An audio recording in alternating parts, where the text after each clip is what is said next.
$1,000 only.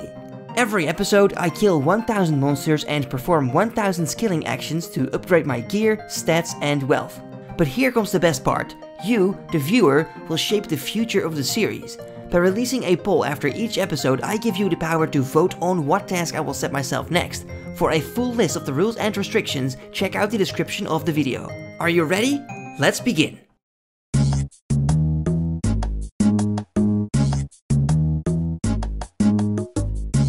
Hey little guys, my name is Vannaka and I'm so happy to be back with another loot video. I've had a wonderful Christmas and New Year's Eve and I hope you did too.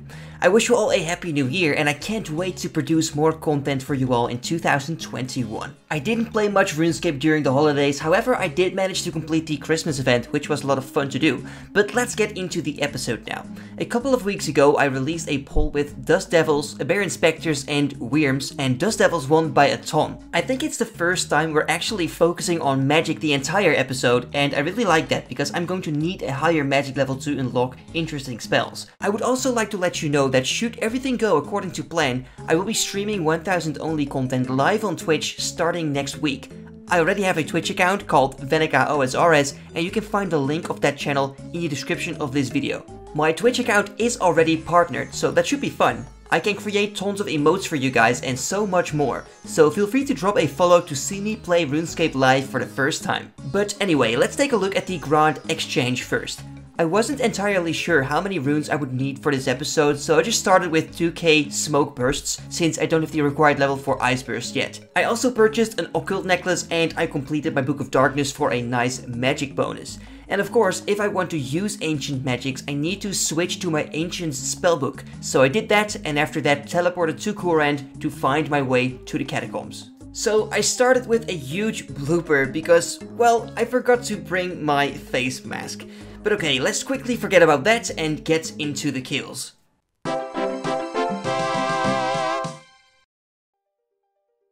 Alright then, so Dust Devils it is. Back in the day, these guys only had one interesting drop, being the Dragon Chain body.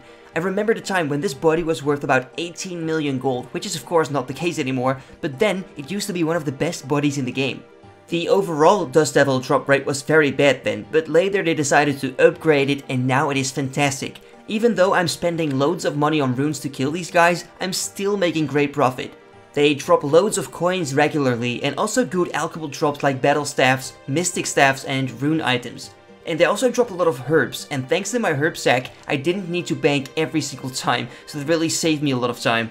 Now I guess that it is quite a bummer that these guys don't drop any clues, but on the other hand it does make the trips longer, so it's not really a bad thing either.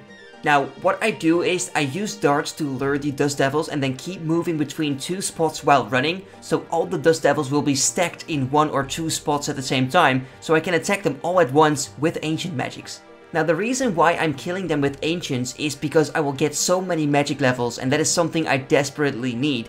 I want to unlock lunar magic soon to unlock the ZMI alter teleport spell, which I'm gonna need for runecrafting training. And of course another great advantage is that the kills are incredibly quick with this method, making the episode very relaxing to make. What I like about killing Dust Devils in these catacombs is that they drop dark totem pieces and ancient shards, needed for the Arclight sword and to kill Scotizo. I will keep these in my bank until I get a demon task during a Slayer episode and then use them to make some big monies. When I first started killing these, I expected to use quite a lot of prayer potions, but it turned out that my inventory was usually full of loot even before running out of prayer points, so I didn't really need them to be honest. Also in the catacombs you get back prayer potions when you bury bones, so this saved me some points as well. Now there is one thing that you need to know, and that is that the Dust Devil counter at the bottom of the screen is not always exactly accurate. And this is because whenever I kill multiple Dust Devils at the same game tick with my ancients, it will only count as one kill. So for this reason I have tracked my loot tab instead to see how many bones I got. And this way I was able to tell how many kills I was at, and sometimes you see me type the amount of kills in game so you know where I'm at. Alright, so after using up all my smoke burst spells, I reached level 70 magic, and this allowed me to use ice burst and equip the occult necklace for a damage boost. This way I was able to kill the last bunch of Dust Devils a lot quicker and also got me another magic level to 71 and hit points level to 80. But now that all the kills have been done, let's go to the GE to price check our loot. Alright, so we have two inventories to price check, and the first one is full of money, runes, gems and alchebles. In total this is worth about 2.5 mil, and as you can see I also received a couple of totem pieces and ancient shards. The second price check only includes herbs collected in my herb sack, and altogether this has a total value of 180k, which is not bad. Now we just gotta sell it to the Grand Exchange to see how much money we have made.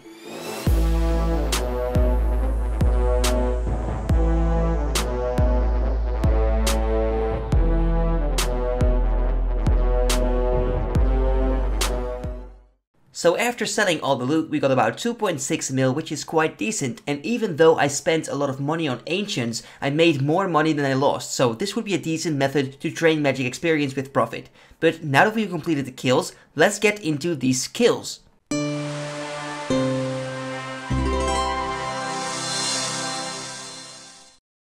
Alright then, so in the last episode we played Tears of Gothics, which decided that we're gonna do 1000 hunter activities in this video. I got a lot of suggestions from you guys and that really makes me happy because that is exactly what I love to see. Many of you wanted me to do implings and I can see why, because they usually have very interesting loot. However, there is a minor problem, and that is that my hunter level is not that high yet, which means I'm only able to catch the lowest types of implings, and that doesn't make them as much fun as they can be. So instead, I've decided to focus on XP in this episode, so that when we're doing hunter in the future, I can at least catch eclectic implings which drop medium clues regularly. So today we're gonna do 1000 swamp lizards. Boring, but 152 XP each, so this means we're gonna train 152k hunter experience. For this I only had to buy some rope and fishing nets, so that wasn't too bad at all. I started at 38 hunters, so I was only able to set up 2 traps at a time, but this changed at level 40, making the grind a lot easier with 3 traps at a time. Swamp lizards are not worth a lot, so it wasn't really worth banking my inventory all the time, so this is simply an experience grind, but in my opinion, super useful. And at the same time, I'm honoring our Swampletics legend Settled, who did this method to 99 hunter only to be able to catch lucky implings barehanded. So during this hunter grind I unlocked quite a lot of good stuff, such as many new implings including eclectic, but also chinchompas and higher level birdhouses. Now this will come in super useful in the future for sure. In the end I managed to get level 58 hunter, and it took me about 3 hours to catch all these salamanders in total, so that is actually pretty good if you ask me. So once that was completed I went to Tears of Gothics again to decide what the next skill will be, and I really like this method of choosing my skills since it always picks the lowest level skill, and that means I always balance out my skills as much as possible. And it's gonna be fletching in the next one. So now my question to you is, do you have any interesting fletching activities I could do 1000 times in the next episode? Let me know in the comments. Simply share your idea because I read every single comment, so you have a good chance I will actually pick yours. Alright, but let's now take a look at the skills we have trained in this episode. We trained our magic from 66 to 71, hit points from 79 to 80, fletching from 38 to 40, hunter from 38 to 56, and our combat level is still level 92. And now it's time to discuss the poll for the next episode. And this time you may vote for 1000 aberrant specters in the Slayer Tower, 1000 mutated bloodvelds in the catacombs, or 1000 Wyrms in Mount Corul.